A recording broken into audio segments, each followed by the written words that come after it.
Center for Spiritual Living here in beautiful San Clemente. We're so glad you're here with us this beautiful Sunday morning here in the sanctuary and out there in video land. Welcome, welcome, welcome. And we'd like you to join us on our first sing-along song led by the fabulous Rick Dale. So please stand in your living room, your bedroom, here in the sanctuary, and join us on our song, We Come Together. So Rick is going to be doing the lead line, and I'll lead you on the echoes. Here we go.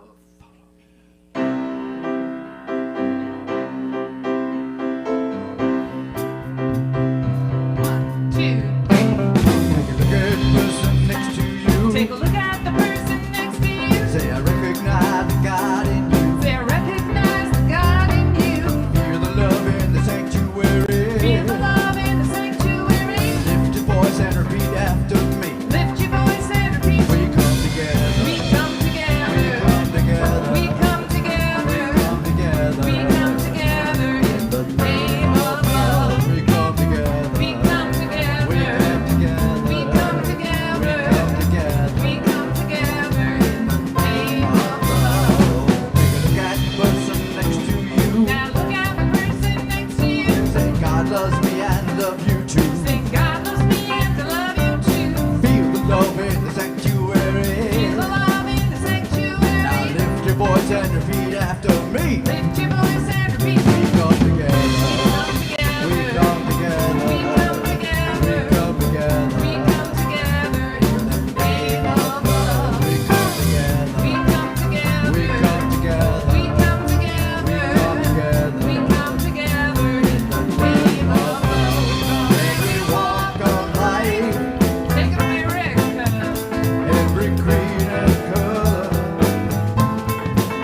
In kinship we unite. In honor of the God in each other. Look at the person next to you. Take a look at the person next to you. Say namaste, I bow to you. Say namaste, I bow to you. Feel the love in the sanctuary. Feel the love in the sanctuary. Now lift your voice and repeat after me. Lift your voice and repeat.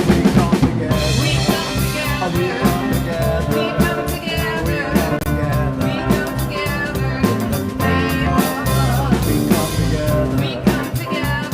Together. We come together. We come together. We come together in the name of love. In the name of love. In the name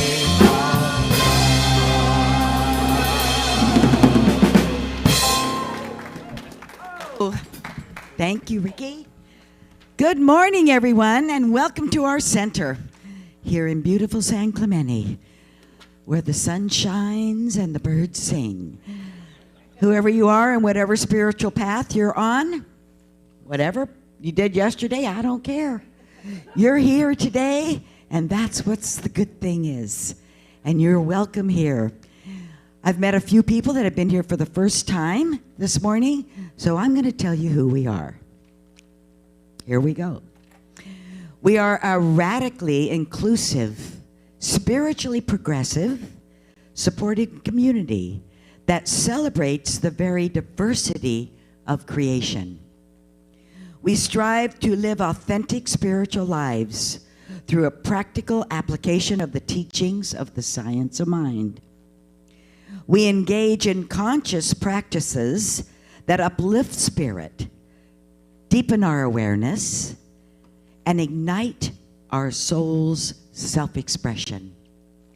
We demonstrate active compassion to ourselves, each other, and to the world. We experience meaningful contribution through giving generously of our love, our talents, and our time. We intentionally promote our community and our teachings. That's who we are. So welcome. Welcome here this morning. We're going to start the service like we do every Sunday with our flames of faith.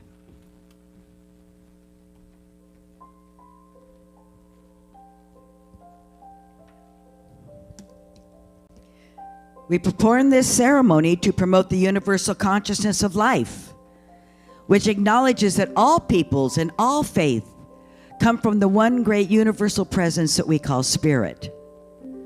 Fundamental to this truth is the unifying nature of all religious thought and experience, which we honor here today. We light the candle for the Tao, honoring the universal path of harmony and equilibrium, the natural way. We light the candle for the shamanic traditions, honoring the beliefs and the practices of all indigenous peoples, the way of primal spirituality. We light the candle for Hinduism, honoring the path of knowledge, action, and devotion. We light the candle for Judaism, honoring the ethical path of living by sacred law. We light the candle for Buddhism, honoring the Four Noble Truths and the path of compassion. We light the candle for all forms of Christianity, honoring the Christ consciousness as the path of love.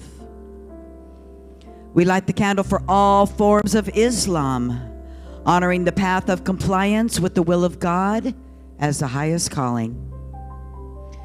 We light the candle for the universalistic religion of Baha'i, honoring the path of unity and the path of peace.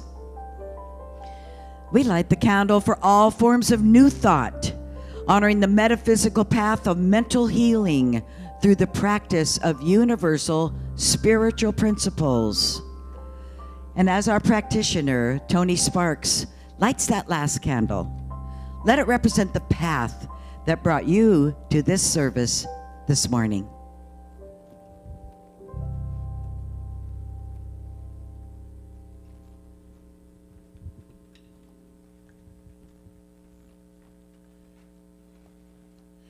Let us go into prayer.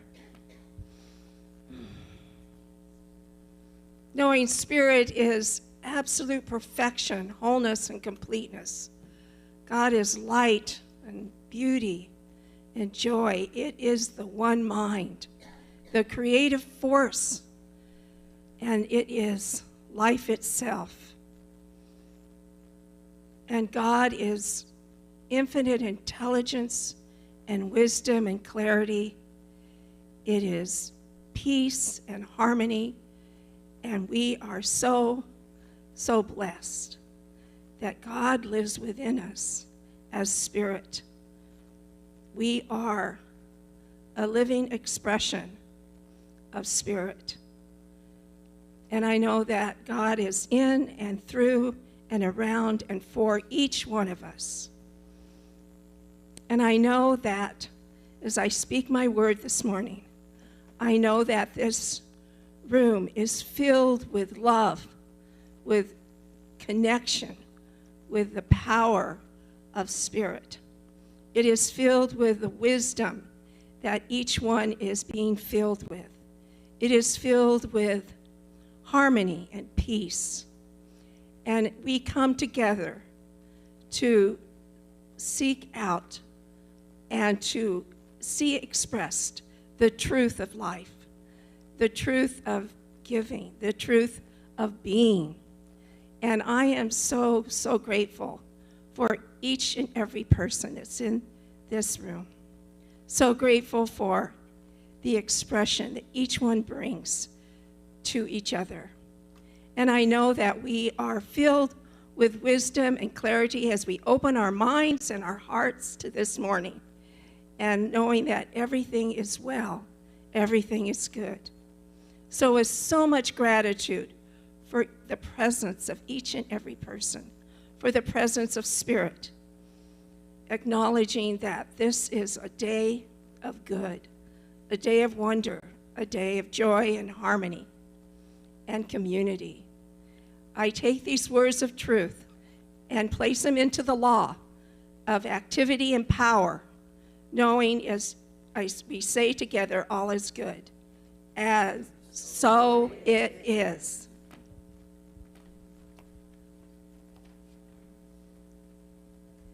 And today we'll read our affirmation. I listen to my body, knowing it is speaking as God, and so it is. And our global vision.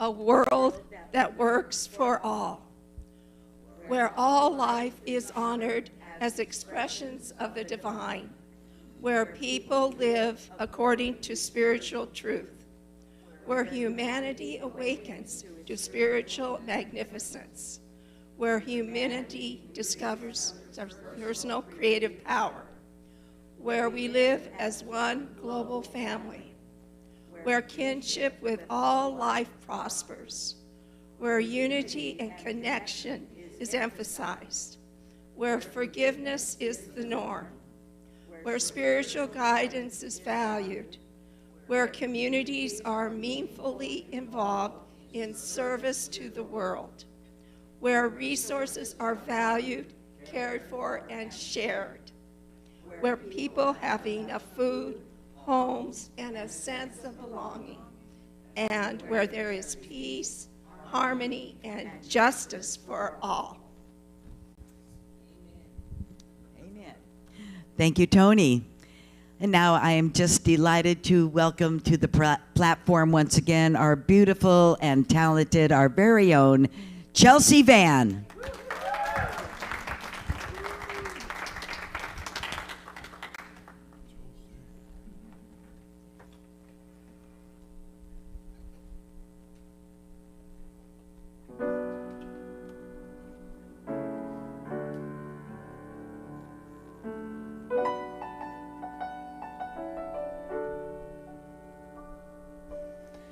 I am not a stranger to the dark. Hide away, they say, 'cause we don't want your broken parts. I've learned to be ashamed of all my scars. Run away, they say, no one will love you as you are. But I won't let them break me down to dust. I know that there's a place for us, for we are glorious. When the sharpest words want to cut me down, I'm gonna send the blood, gonna drown them out. I am brave, I am bruised, I am who I'm meant to be. This is me. Look out, 'cause here I come, and I'm marching on to the beat I drum. I'm not scared to be seen, I make no apologies. This is me.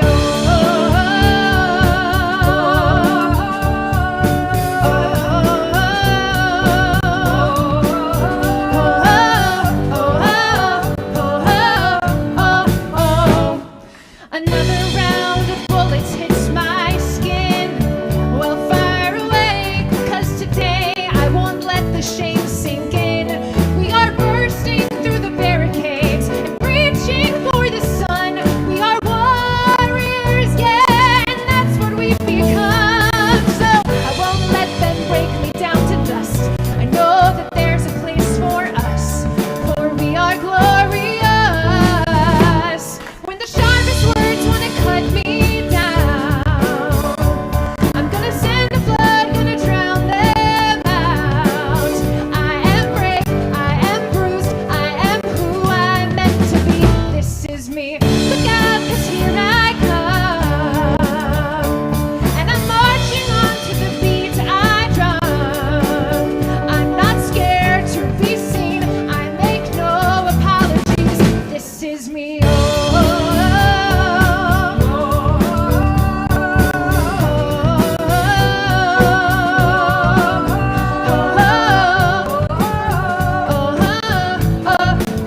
This is me, and I know that I deserve your love. There's nothing I'm not worthy of. When the sharpest word's gonna cut me down, I'm gonna send a flood, gonna drown them out. This is brave, this is free, this is who I'm meant to be. This is me. Look out, 'cause here I come, and I'm marching on to the beat I drum. I'm not scared to be seen, I make no apologies. This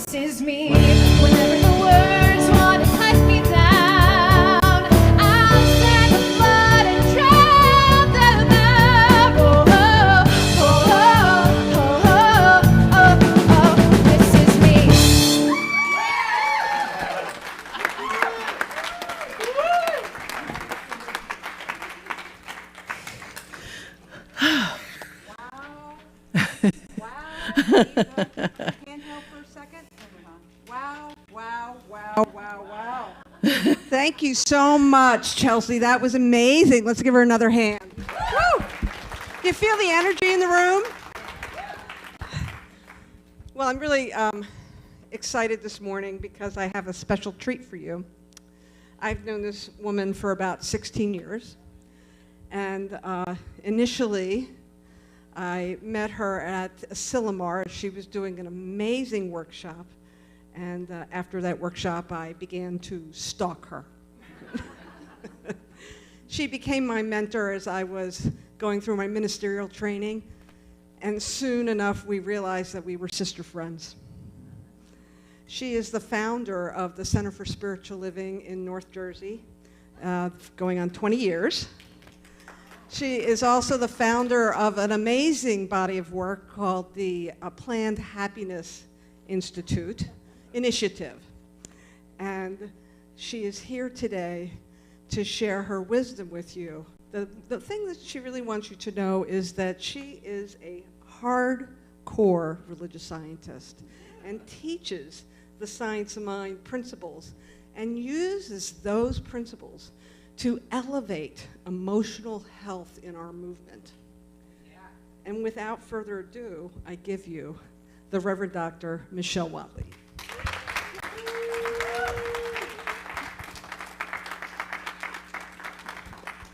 She really did stalk me. People actually started to believe we were a couple. We had to explain to them, although that's perfectly okay, it's just not what we're doing. That song should be the theme song, I think, of this organization almost. I mean, this is Gay Pride Month, and I don't know if you did anything to celebrate that, but for that alone. But for anybody have bumps and bruises on your body?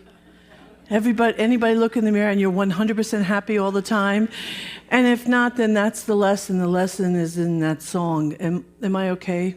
Light-wise, okay. So it's so good to be here. This is the second time I was here 8 years ago when we ran I co-facilitated a ministers' conference at the time, 8 years ago. And I remember just thinking what a beautiful campus and what a wonderful place this is. And you guys, I know you know it, but you all live in heaven.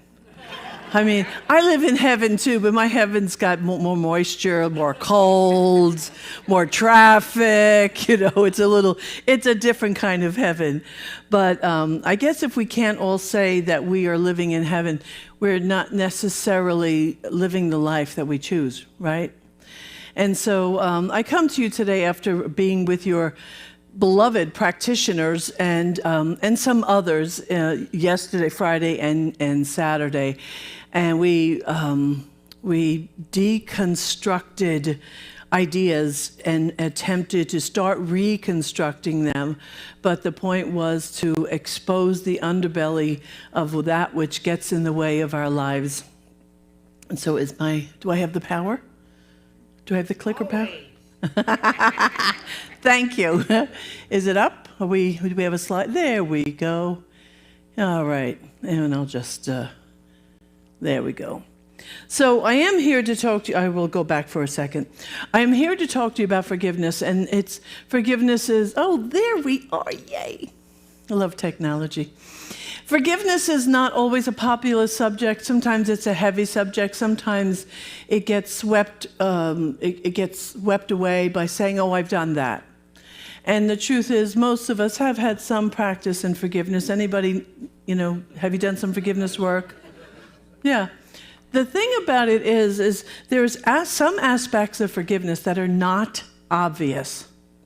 And being who I am, my original background, I'm talking when I was knee-high to a grasshopper, and my first spiritual teacher, our mode for transformation was hypnosis. So I grew up with an understanding about the mind, the brain, and levels of consciousness that we're talking about more now, but that wasn't always in the conversation. So I have an understanding of how to practice forgiveness and where we get stuck. And so I could talk about forgiveness for a week, to be honest, but Or 6, yeah. But I'm going to bring to you 10 points. So the first one is your forgiveness requires a strong why. And the reason why I say that is that you need to have motivation when it gets tough. Because when you decide you want to clean, somebody used the word clean yesterday. I don't remember who it was. I think it was Rick. Okay, yeah, it was great. When you want to get clean, and clean to me means when you want to be an empty vessel through which spirit can flow with ease and grace, we have to release the stuff that's in the way. And often we don't realize how much pain, suffering, judgment, stories we have that still stand in the way. And oddly enough, and I say oddly, although if you've done this work for any amount of time, you know this to be true, there is not a prosperity teacher on the planet that will not tell you that if you want to open your prosperity, you have to forgive. It's one, because why? Because not forgiving clogs the vessel. Just think of you as the vessel or as a garden hose. And if the garden hose is tweaked, it doesn't flow. So when we carry resentments, especially long-term resentments, we are clogging our own flow. So having a why, and my why is clear. I will do anything, and I mean anything, to have freedom. I will walk, I always say this, walk through the baptism of fire to get to the other side so I can live a life that when I close my eyes for the last time, I've left no stone unturned, no person in my life unloved, no person in my life not forgiven, because I don't like regret. And every single memorial service I ever facilitate, I tell the people 2 things. Start forgiving and call your mother. If your mother's still alive. Because there's no one like mama. Because regret has a very bad taste. So you need intention, attention, and determination. This is where it gets a little intellectual. This is the mental, intellectual part of forgiveness. Because you want to pay, actually, I probably should have swapped that. You want to pay attention to your intention, because those are 2 different things. And then your determination says, I will turn over every stone. I will look at what needs to be looked at. I will take time to ponder, contemplate, and figure out what the heck is in the way of my life if and when it's not flowing. And, well, I don't want to digress. If I digress, I'll never finish. Judge not, forgive not. And what that means is, I need to forgive you only after I've judged you. Can you catch that? I only need to forgive you if I've judged you as doing something wrong. So our ability to judge and what we actually have the control of I call it my inner landscape. So if in my inner landscape, my inner being, I am constantly finding fault, judging, making people wrong, if I've done all that, why do I have to forgive them? Am I not just going to do my own work and stop judging, stop complaining, stop gossiping, and stop making people wrong? Would that not be the more direct way to go? So, if you don't want to have to forgive, stop judging. And I know we all judge. Anybody here never judge? Don't even attempt to put your hand up.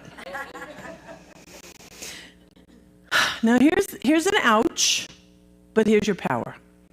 Take responsibility, not blame. We have this language confused. We have the language of forgiveness and responsibility and blame confused. Because I say responsibility, and I know you might be hearing fault.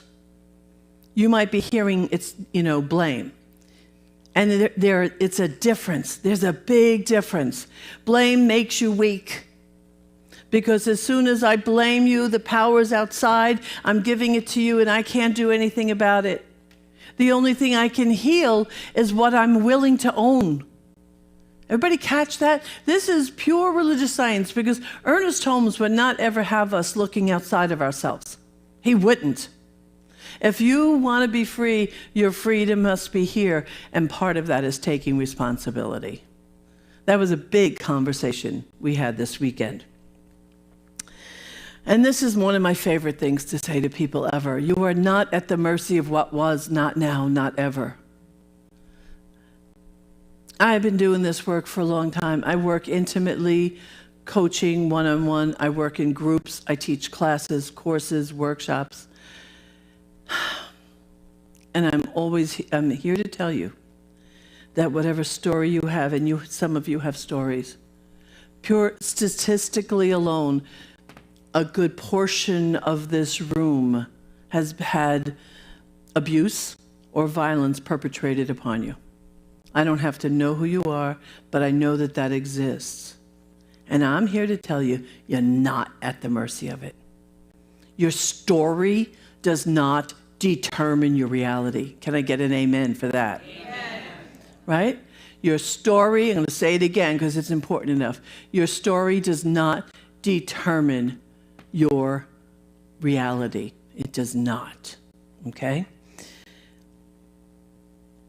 And we can, to a degree, alter our past, but that's a whole other workshop. But at least ponder what that might mean. All forgiveness has two parts. And this gets a little tricky. The first part of forgiveness is if I went at the point that I'm still engaged in thinking I have to forgive others, I start with the other. Let's say the girl, her name was, I'll give you a real example for the pure fun of it. Her name was Andrea Mealy. She was in my class. She'd been left back twice. She was not very good in school. And she was a bit of a bully, and she beat me up, right? She beat me up. So I need to forgive her. But now at my age, I need to forgive myself for still talking about it. See, what happens is we carry, and this is actually it's going to go into another point. We carry yesterday into today, and we keep suffering. We keep talking about it. We keep subscribing to the pain. We keep subscribing to the stories. We become very attached to our stories. Anybody love to tell a story of woe? Come on, fess up. Oh, yeah, we love to tell our stories. I was the worst. If you had a story to tell me, let me tell you what happened. It was almost like competing for the worst possible outcome. But we do this. We stay attached. That attachment keeps it real, keeps it live. So I forgive another, but I forgive me for giving them power. I forgive myself for giving them the ability to make me feel in a certain way. I forgive myself for that. And let me tell you, and Ernest Holmes would have been right here with an amen on this, I forgive myself for suffering longer than I should have. You get that? We forgive ourselves for suffering. Why don't, you ever watch children play? Some children can be nasty sometimes. But in a moment's notice, gone. Most times, they don't come home and saying, rah, rah, rah, rah, rah. This is what happened. They're on to and animals are great. You cross a certain animal, they're going to put you in your place. And then they're going to love you in the very next breath. But we don't. And we don't because we think our memories are important. And we keep it alive in that way. In order to do this work, though, we must bathe in a bounty of self-love, self-compassion, and self-empathy. Love is required to have our efforts. So I actually did a Sunday talk for my community this morning at 7:30 in the morning. I don't know what I was thinking. I don't even like to get up till that time when I'm home. But anyway, so we did. But one of the things that we spoke about this morning, and is really basking in self-love. And I'm going to tell you why. I do a lot of anti-racism work. And I know that Reverend Alice and myself, we really agree on this point. If I want the category of people, white people, to follow me into a conversation, I can't start it by shaming you. You're not going to want to play with me. So it's incredibly important that love surround forgiveness, that love surround these conversations, so that you move forward in your transformation and transcend your limitations, but that you feel safe doing so. If you don't feel safe, you're not going to want to come and play with me in my world, right? That's probably true. If I invite you to a class, even if it's a forgiveness class, I'm like, well, you're going to have to forgive yourself because you did it wrong and you shouldn't have blah, blah, blah. And who wants to play like that? We know too much. Self-love must be the foundation that we do all of this work upon. Now, here's another big one. We must learn to identify our innocence and our purity. If we believe what we profess, we must look within to our God spark. Okay. Don't have enough time for this one. Not really, but it's an important piece. I'm here to tell you, and you might know this, you might not know this. There's a place within you that has never been hurt, harmed, or injured in any way. It exists at the core of your being. It is that which incarnated with you in this lifetime. It cannot be interrupted. It cannot be stained. It cannot be hurt by anyone at any time. It is the essence that lives at the very core of your being. Okay? When you know that, you'll know that that also lives in your perpetrator. I'm giving pause so you can get that. When we know that, when you know your innocence, your pure innocence, the purity of your being, that cannot be stained, cannot be harmed, cannot be altered in any way by anything or anyone ever. Is that also not true for those doing harm? I know you're like saying, I'm not sure about that one. And that's okay. If I disrupt your thinking, I'm okay about that. If you go home and think about that, I'm okay about that. But the way we cross the barrier into compassion and empathy, we do that by recognizing that that place and that presence within me exists within you. And then humanity kicks in. I'm not here to deny that there's some really unkind people in the world. There are. There are people that are trying to get their needs met, and in getting their needs met, they trip over other people and they go blind. And it's a sad statement, but it's a true statement. To be truly free, we must free our perpetrators. Well, that's not what it says. Oh, wait. Did I go to the wrong one? Hold on. To be truly free, we must free all, even our perpetrators. Punishment is not your job. Karma is a real bitch, and it pays off in the end. In New Jersey, we just say what goes around comes around.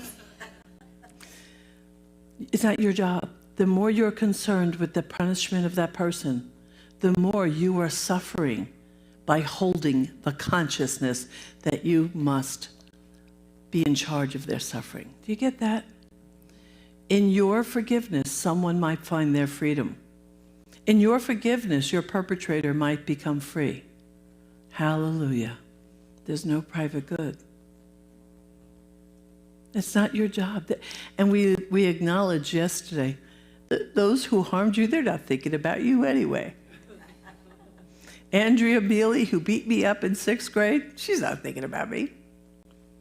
So why would I give my time, my energy to this individual who maybe she remembers, maybe she's reconciled, maybe she's made her own amends. God bless her. I hope she has. It was a pretty crummy situation. But it's not mine. It's not mine to make sure that my abusers, which was my reality, that they suffered. That's not mine. I have the privilege of leaving this life, having forgiven them and finding freedom. I have that privilege. But if one does not forgive themselves, they're stuck in their own hell. But not me. No matter what happened to me, I'm free. You get that? Can you catch the beauty of that?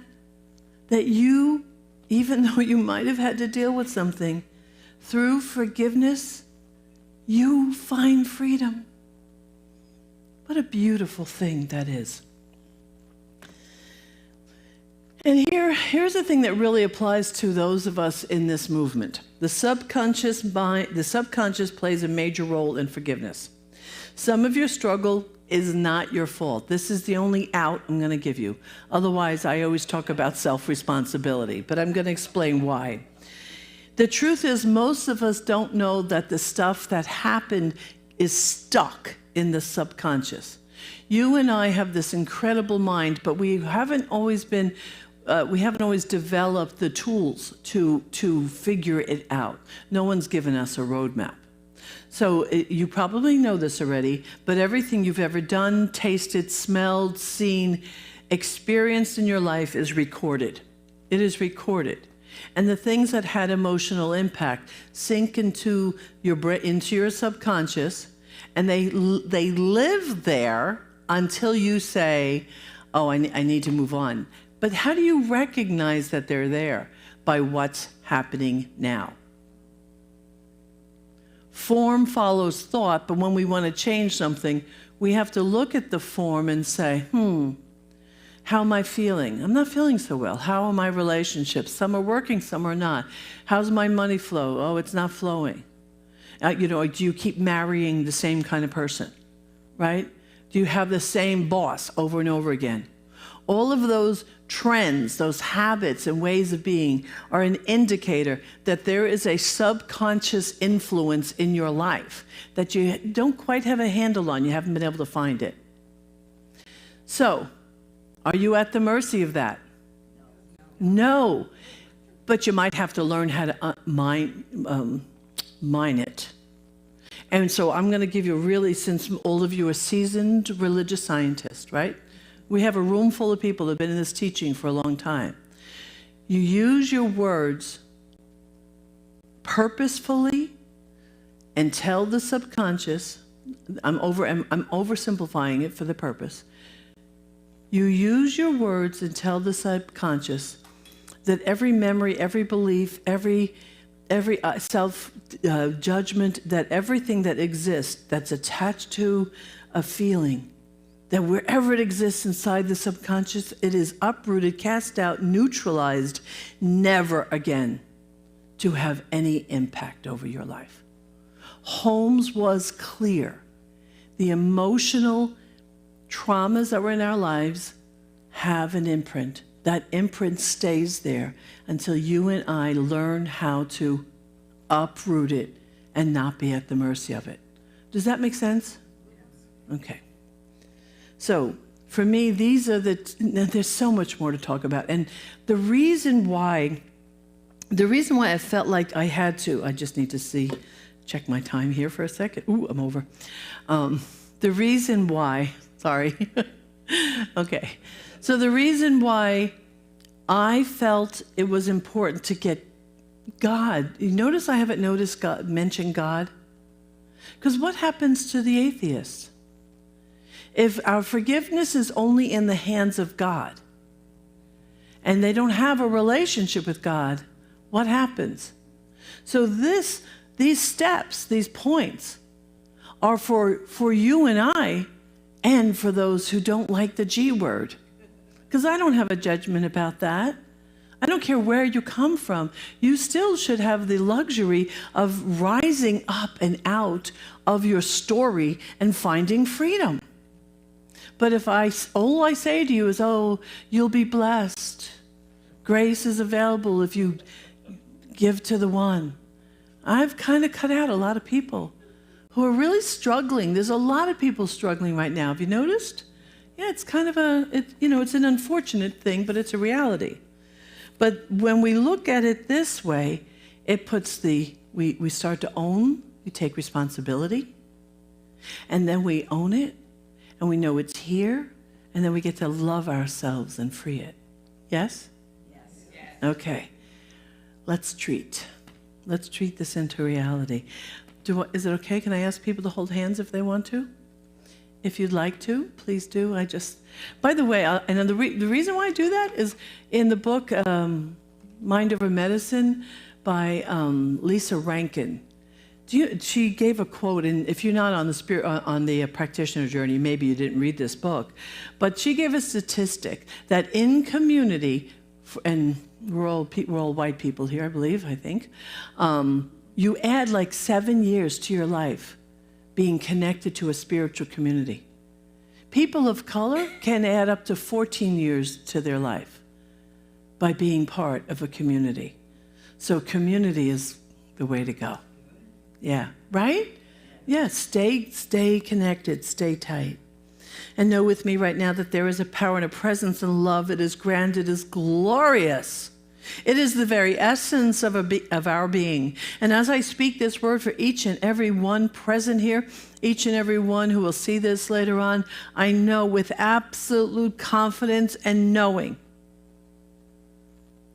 that the beauty, the glory, and the magnificence of the intelligence, the love of the one avails itself to us to the degree that we invite it in. So I declare right now that we invite in spirit, that we invite in the glorious expression of the one, that we invite in love, and that we find within ourselves the nooks and crannies that need a little bit more grace, a little bit more love. And we surrender all of it to the one, trusting, absolutely trusting that there's a movement of mind and heart that is greater than we ever imagined it to be. For this and so much more, I am grateful. I surrender this word to love, to law, and to the awe of life itself. And so it is. Thank you. Thank you.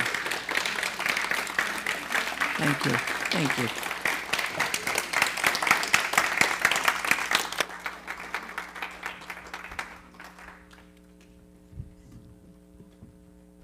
And now, let's bring back the wonderful, the talented Chelsea Van.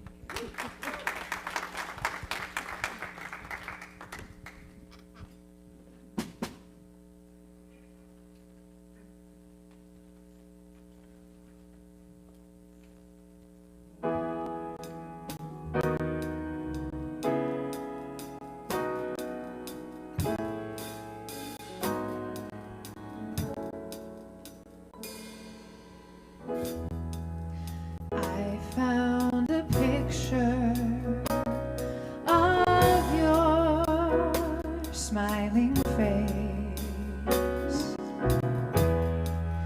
bringing old memories that I had locked away.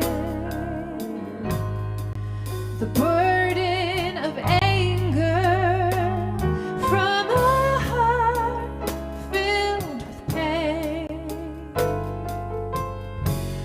was finally lifted, and I smile at you again. Oh, if time is a healer, then all hearts that break are put back together again, 'cause love heals the wounds it makes. I spoke such harsh words before our goodbye. Well, I had wanted to hurt you forever, 'cause you made me cry.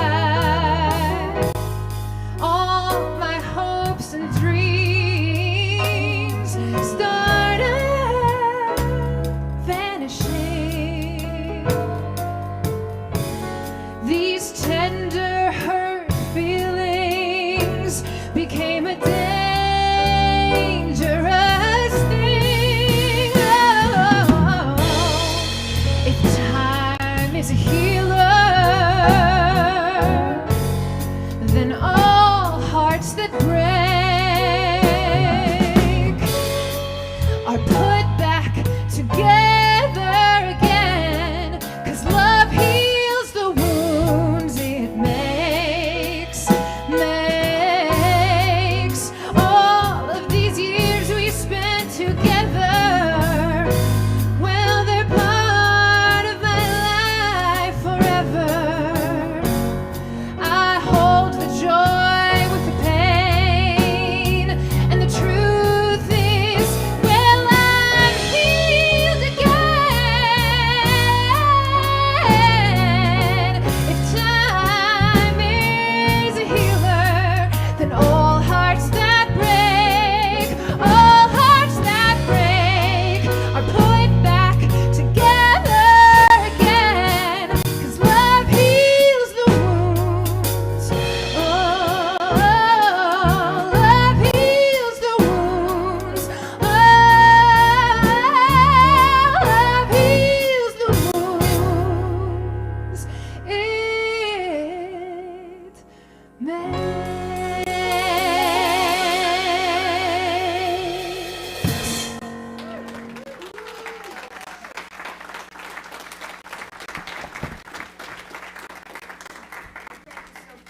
Thank you so much, Chelsea. It's always a delight to hear your sweet voice. It's just lovely. Thank you to her beautiful mother, Diane King Band, who is our choir director, and our fabulous band, Dave, Lou, and Ed Cusby. We love our music here at our center. We are so blessed, honestly. Okay, so it is time right now for our offering. If I could ask the stewards to come forward, please. This is the time where we can give back to where we're spiritually fed. And I feel like I've stuffed myself at a banquet today. It's just wonderful. Thank you. You know, she had us digging up all those subconscious things at this workshop. Boy, did we get in the mud. Yeah, but we brought it out into the light. Yes, it was a great, great thing. Okay, so if you're giving today, we will be passing the baskets. If you are at home, and you can go to our website at centersforspiritualliving.org, and you can give that way, or you can just mail in a check to our center. Whatever way you want to give, we are grateful, and we thank you. So let us say our affirmation together. My offering is my acceptance of God as the source of my supply, and it symbolizes my faith in the abundant flow of that supply. Thank you. Chelsea's going to join me on this next song. Beautiful chant type of song called Ancient Words.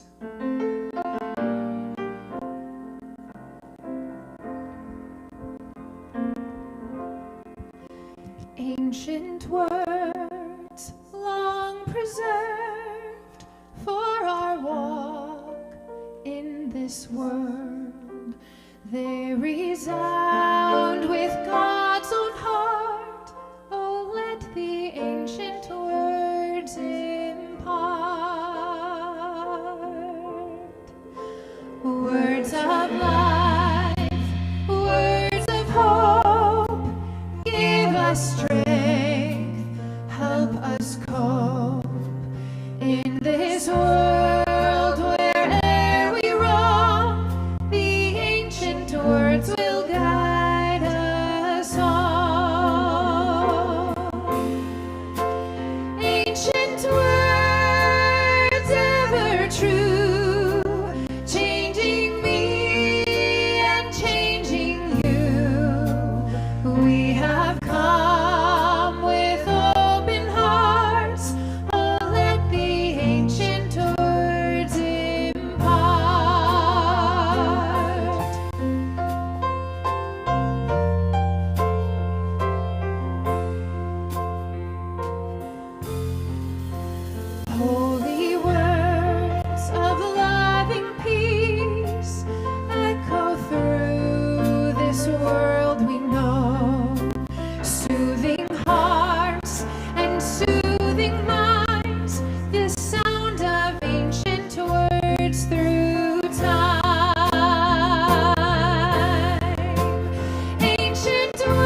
ancient words ever true, changing me and changing you. We have come with open hearts. Oh, let the ancient words impart. We have come with open hearts. Oh, let the ancient words impart. Oh, let the ancient words impart.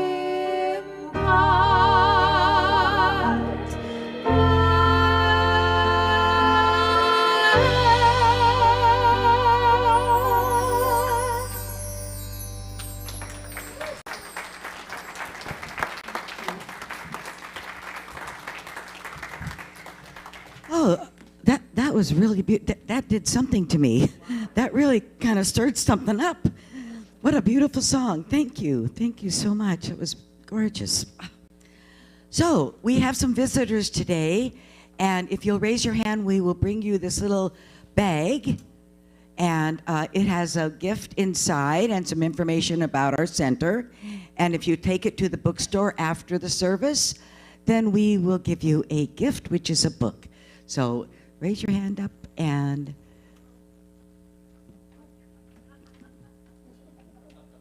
Kathy over here. Okay. You know, we're so blessed to have so many people who volunteer their sacred service to our center. We're so blessed. So those of you that have been in service and helped in any way this week, would you please stand so we can acknowledge you?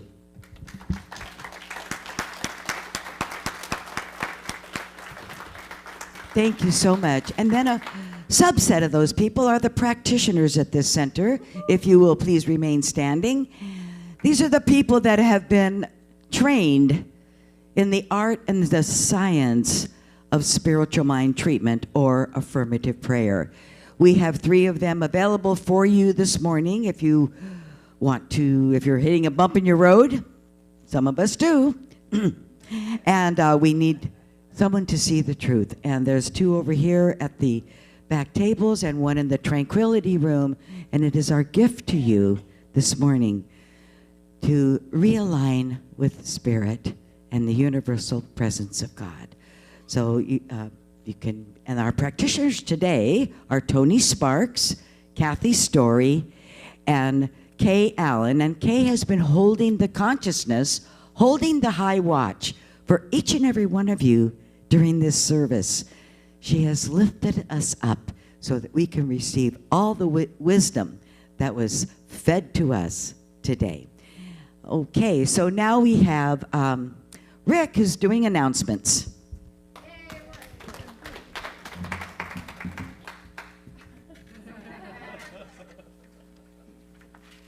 I got them here somewhere. Invitations. Very inviting. You are invited to join Mary and friends at Conscious Connection today from 12 to 12:30. This is your opportunity to discuss today's message. It meets right here in the sanctuary, and everyone is welcome. Today is the last day to bid for a seat at the table of your favorite Gourmets for God event. Sign-up sheets are available at the back of the sanctuary. See Barbara Lindquist if you have any questions. You are invited to the Book Club with Mary. It is held each Wednesday morning on Zoom from 9:30 to 11 a.m. The currently featured book is Ordinary Wonder by Charlotte Joko Beck, a Zen Buddhist teacher. You're also invited to Shifting Sands each Thursday morning from 10:30 a.m. to 12:30 p.m. and Coming Home Awakening to Spirit each Friday morning at 8 a.m. Both are held on Zoom, and the links are available on your weekly email or on our website and on the invitations in the foyer. We will be rolling out our new church management system, Breeze, next week. Not only will you be able to check in to the service so that we know you were here, it is also going to make giving to the center so much easier. You'll be able to text your donation, send a donation directly from your bank account to the church's via ACH, automated clearinghouse, or use a debit or credit card. You can make a one-time donation or set up your own recurring donation. We will have a team available to help you. Our next game night is coming up and is scheduled for Friday, July 8th at 7 p.m. The featured game is Mexican Train Dominoes. Reverend Michelle, is there anything else about your upcoming class you'd like to say?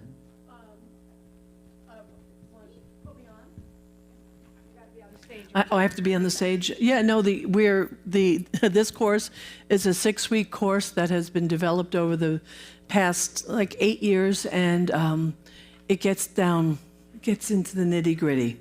But at the end of it, besides being disturbed, because I don't want to lie to you about that, there's a certain amount of disruption. Transformation requires disruption. We have to disrupt the normal, what we think is normal. But it is a profoundly safe, beautiful, sacred journey that you go through with a class of people. It's absolutely lovely. It's lovely. So, and very soon, before the year is out, it will be a book. So I hope you join me. Thank you. July 16th. Yep, it starts on. The time's wrong on the flyer. Okay, it's July 20th, except it starts at 6 at night, not 7, not 5. So I want to let you know it's going to be 9 o'clock my time on the East Coast. Thank you. Yes.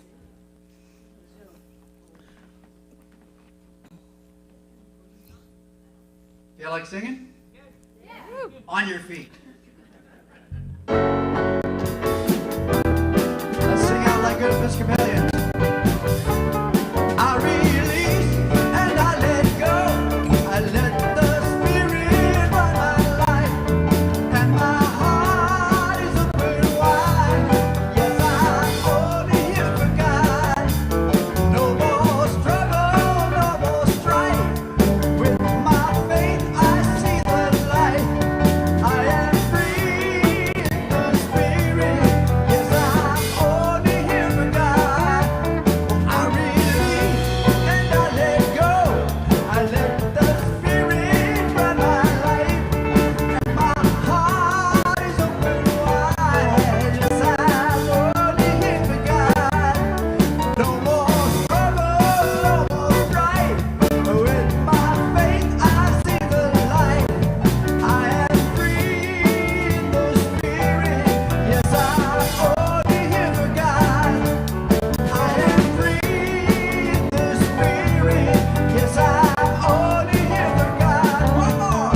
I am free in the Spirit. Yes, I'm only here for God.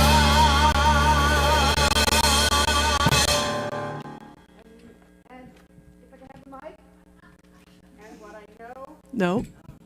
Know right now is that with the energy and the love that has been raised up here today, that we walk out of here energized and powerful, knowing that we are only here for God, and so it is.